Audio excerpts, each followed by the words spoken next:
Hi everyone, Morten Aastad here with another video, and this video is quite important for me personally as a lifelong Rolling Stones fan. Yes, I'm 55 years old now, and coming up next year I will have been a Rolling Stones fan for 50 years. I became a Rolling Stones fan when I was 6 years old, and that was because of older brothers. Older half-brother and older half-sister as well. And when I started in school at the age of 7, which was the age we started school back then here in Norway, I had a classmate, my best friend in the first years of school, and he too loved Rolling Stones, so we would always be the two guys who loved Rolling Stones. Which was a band, kind of out of our age back then, you have to remember. Yeah, since 1977, I've loved Rolling Stones and continue to do so. So as you all know, there's a brand new Rolling Stones album out, and I don't have it yet. So today is Monday, and the new album arrived on Friday, and I made a pre-order pretty much on the day it was available to pre-order from iMusic. And although they did ship it 3 days or 2 days before Friday, it still hasn't arrived, and I get a message that it will probably be ready for pickup at my local post delivery place tomorrow on Tuesday. So why am I making this video then? I've already made a video showing all the singles from the new album. Well, I have of course collected Rolling Stones I got my first Rolling Stones records that were my own in 1978. I think when I turned 7, from my brothers and my half-sister. One brother gave me a Danish album, Gasoline. My other brother gave me the Rolling Stones Black and Blue. And my sister gave me the relatively, or then brand new, Some Girls. And I still have all of those. So I collected Rolling Stones records until on vinyl also. I did also have some cassettes. I have a few of them lying here, as you can see. Part of the reason for that was Walkman, and when we traveled to Denmark in the car, or we traveled in the car and my dad wasn't in the car because he couldn't stand the Rolling Stones, we'd listen to Rolling Stones on cassette. And then I got all the Rolling Stones records on vinyl up to Voodoo Lounge. And then I moved to Denmark in 95, and CDs took over, and I didn't bring my record player along. I did have all my records shipped to Denmark, though, funny enough, where a lot of them now are, even though I just sold my house.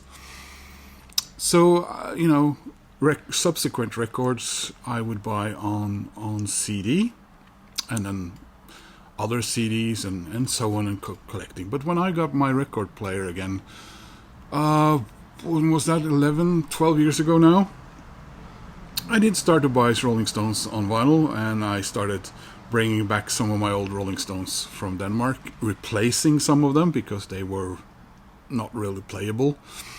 So up to Voodoo Lounge, which I had to get again a couple of years ago when it had its anniversary, because when I moved to Denmark, it was a double album, and for some reason one of the records weren't in the sleeve. It was probably the last record I played here in Norway before I moved to Denmark in 95. So there you have that. So my goal was to collect all of the Rolling Stones studio albums on vinyl before the new album came out. So 2 months ago I bought one, and then about 4 or 5 weeks ago when I was in Oslo just for the weekend, I bought one more, and then I asked the shop to Platekompaniet, by the way, to order the final one for me. And they passed and passed and passed, and it didn't arrive. And then Friday came, and I was very close to going to the record store and buy a copy of the new record, since I couldn't get it on the day of release. But I did that with the latest Paul McCartney album, and I kind of regretted it, because I didn't really like it that much, to be honest, and now I have 2 copies. And I felt I went overboard with the previous Rolling Stones album. I have loads of copies of that. This time I was going to get 2 copies. One sort of regular vinyl, one that included a Blu-ray, and one CD. Always have to have a CD. Got to keep that CD collection complete as well. But it didn't arrive, and then today I got the message first saying that the records, the new record, would arrive in the mail tomorrow. But then I got an SMS, and that SMS told me that I could now go to Platekompaniet and pick up the record I had asked them to order in for me. So that means, in extra overtime, I managed to get my Rolling Stones studio album collection complete before I got their, well, so far last or final album. So let's see what I got, shall we? So first up is the record that I bought between 6 and 8 weeks ago now, and I haven't taken the shrink wrap off yet, because I wanted to wait for this video. And that is 1997's Bridges to Babylon. So this is a 2018 reissue. It has the same half-speed sticker that the Undercover album I bought earlier this year. That was one of those I had to replace, because I tried playing my old copy when I was in Denmark, and it was not playable. My Tattoo You one was even worse, actually. So yeah, of course this was a bit of an oddity. So they had, of course, toured extensively with Voodoo Lounge, taken a bit of a break, and they got back together, sort of, to record this new album. Starting writing 95, 96. This was another one of those albums where they suddenly didn't get along that well, Mick and Keith. And the problem, I guess, again, was Mick's penchant to be all modern. And he had been inspired by newfangled music and stuff, and so he brought in, let's call them outside producers. So Don Was is on here again, but you know, you have the Dust Brothers and a couple of guys who fell by the wayside and don't actually have any production credits on this album. But it was enough to piss Keith off. And he brought in the guy who had produced his previous solo album, and I think Charlie would sort of try to alleviate the tension for his own sake. I think by bringing in Jim Keltner, I think it was, and I don't know.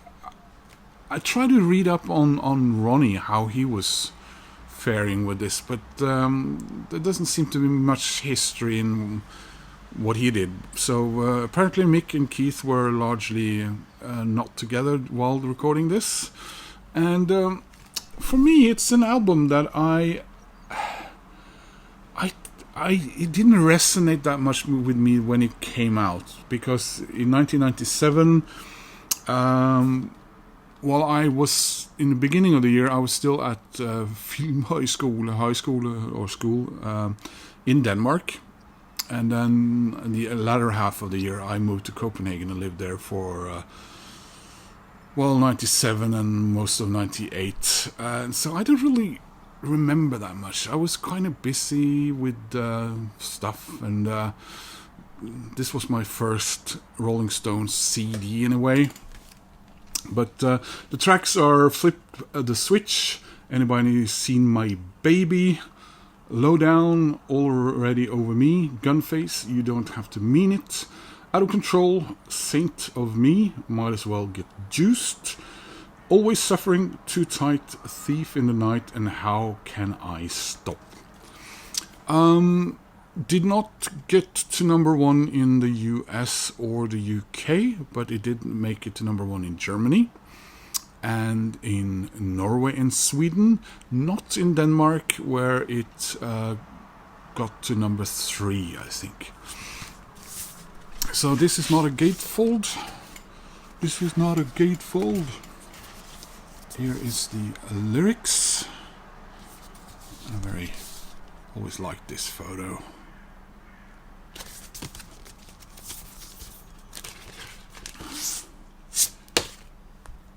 This is a record. Side 1 and side 2. I think the earliest CDs came with like a plastic transparent sleeve with the line on it. This was Mick telling some artist that I'll try that. He had been inspired by a trip to the Babylonian exhibit, I think, at the British Museum, and so his wishes was something in that vein. And is this the Tower of Babylon, where the humans try to build all the way up to God, and God cast down a spell or whatever and made everyone speak different languages, and presto, languages was invented or something like that. So like I said, it's always been a record that sort of fell a little bit between a couple of chairs. This was this the third and final time that I saw them? Because I saw them for the Steel Wheels or Urban Jungle Tour, and then I saw them for the Voodoo Lounge, and I do have a memory of me traveling up to Norway to see them, and I hadn't been in Norway for nearly 2 years at the time, so that kind of overshadows that experience. So now there is one track I want to talk quickly about on Bridges to Babylon, and that was Anybody Seen My Baby? Because when they played this track before releasing it, Keith Richards' daughter heard it, and she commented on something about that track. And her comment was, "This sounds a lot like Constant Craving by K.D. Lang." And so they probably sat down and listened to that and went, whoopsie, and instead of either chancing it or removing it, they contacted K.D. Lang and her people, and she co-wrote that song, and they ended up giving her the co-writer of that song a writing credit on this album. And next up, of course, is A Bigger Bang. This was an album that I liked more than previous, but again, I remember listening to it a couple of times, and it's sort of I had to remind myself that Rolling Stones had released a new album. So quite a lot of time had passed, and we're gone from 1997 to 2005. The collaboration in the band here is much stronger. Mick and Keith were working together, starting writing at Mick's place in France, I think. Was this when they were discussing postponing that because Charlie had gotten throat cancer? I don't remember. But I do remember reading that Ronnie might not have been that involved here. there are 16 tracks on this album. Is this their longest? And he is playing guitar on 10 out of 16 tracks. And yeah, it's a harder. I think they actually said they were going for a hard rock sound, and as such, it's a fairly tough album. Their debut single did quite well around the world, but didn't chart in the US. Sales-wise, again, I don't think it made it to number one in either US or UK. It made it to number one in Germany and Sweden, not in Norway, where I think it made it to number 2, but it did make it to number 1 in Denmark this time around. So let's listen to this. I'm very, very excited now to finally be able to, for the first time ever, listen to these two albums on vinyl. Took me a while. So here we are. This is a gatefold.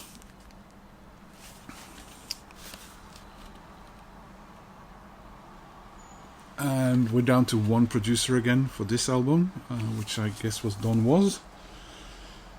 And yeah, this is another 2018 reissue.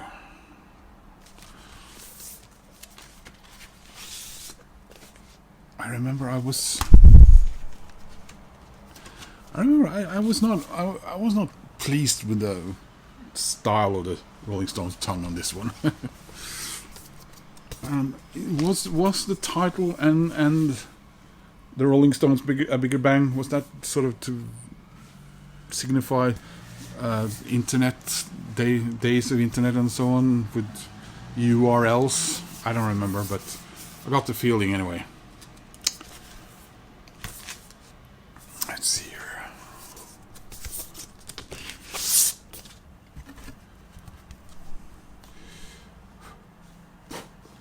So, side A, Rough Justice.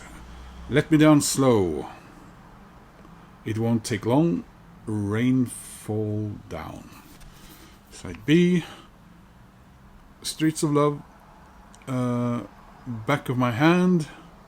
She Saw Me Coming. Biggest Mistake.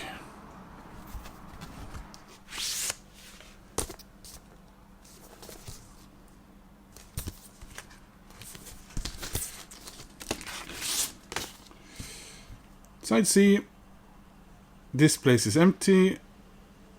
Oh, Not You Again. Dangerous Beauty.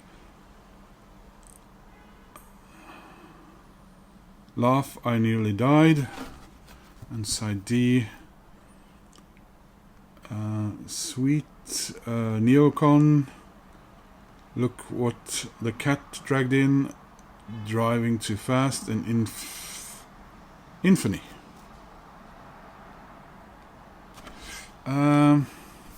Couple of quite political songs here. Sweet Neocon and Dangerous Beauty. Yeah, so that was A Bigger Bang. A record, like I said, I'm kind of keen to rediscover it. It's funny, I do obviously have it on CD, but yeah, it's now I have it on vinyl. I feel obliged to give it a proper spin again and all that. And I got a lot of Rolling Stones to listen to right now, guys. And so finally, the record that I picked up today, the one that was missing from me being able to say I now have all of the Rolling Stones studio albums on vinyl and in extra overtime, like I said, before the new one arrives. Hopefully tomorrow for me. This is Blue and Lonesome from 2016. So the Rolling Stones toured and toured some more in the years after A Bigger Bang. And I know I was thinking, are we ever going to get any new music from them? We kept hearing, yeah, we've laid down some tracks and stuff. And then apparently they got together to lay down some tracks again. So the mood apparently wasn't there for anything they had written or to do that, and I guess because they were together, they decided to sit down and play cover songs. So this beauty is their first album, which is entirely cover songs, if I remember correctly. And it was a success. It's a wonderful album. Of course, this the previous album is, of course, the last recorded with entirely original album with Charlie Watts, and this, I guess, is the last one properly recorded with Charlie Watts. It does appear on Hackney Diamonds, and I think on one track on the next album. But yeah, what else is otherwise odd here? This is the first album since... is this the first album since Dirty Work, where Mick Jagger doesn't play guitar? He concentrated on vocals and on the harmonica. So yeah, lovely album. My copy of that for a long time was only this nice little box that I got for a Christmas present from some family friends. That's why I brought that up here. That's the poster for a art exhibition here in Oslo that me and my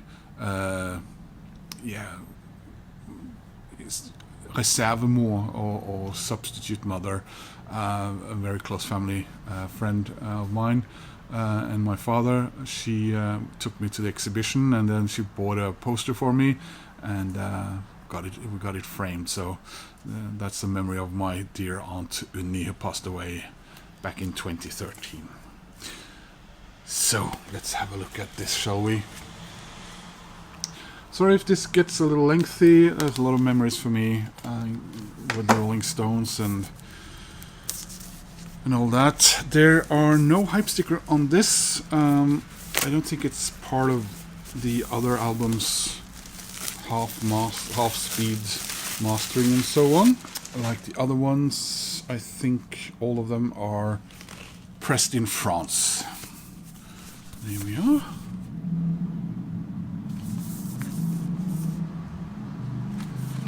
I remember I wasn't overly keen on the show. Just I thought it was a little bit sort of dull and corporate looking, the cover. I've since learned to love it. I love the color blue as well, and compared to what came next, Hackney Diamonds, this is actually kind of brilliant, and it fits the mood, I think. So tracks are Just You're a Fool, Commit a Crime, Blue and Lonesome, All of Your Love, I Gotta Go, Everybody Knows About My Good Thing, and we got Ride 'Em On Down, Hate to See You Go, Hoodoo Blues, Little Rain, Just Like I Treat You, and I Can't Quit You, Baby. And this was, like I said, probably said, hopefully 2016. And then we had to wait a few years again before we finally got it. So this is the shortest wait we've had for a long time with a new album that, like I said, hopefully arrives tomorrow. There's our man Mick, Keith, there's your vinyl.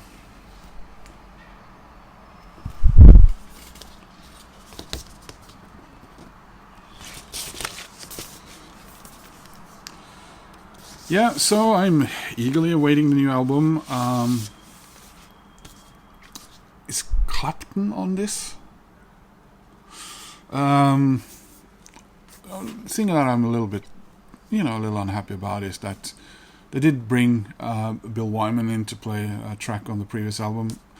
I wish they had done so this time again also, but, he will turn 90 next year, so, right, and there's Charlie and Ronnie, and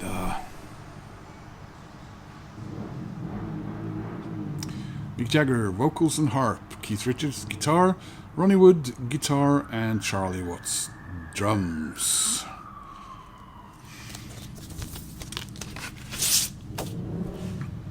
And the final vinyl. So, sorry about background noise. I had to have a window open. It is about 7 o'clock in the evening here in Oslo. It was 31 degrees when I started doing this video, so about 83 degrees Fahrenheit.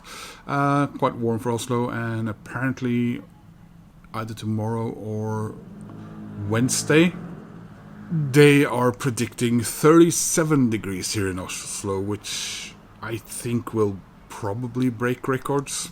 So it'll be a hot day to hopefully stay indoors next to the fan and listen to lots of Rolling Stones.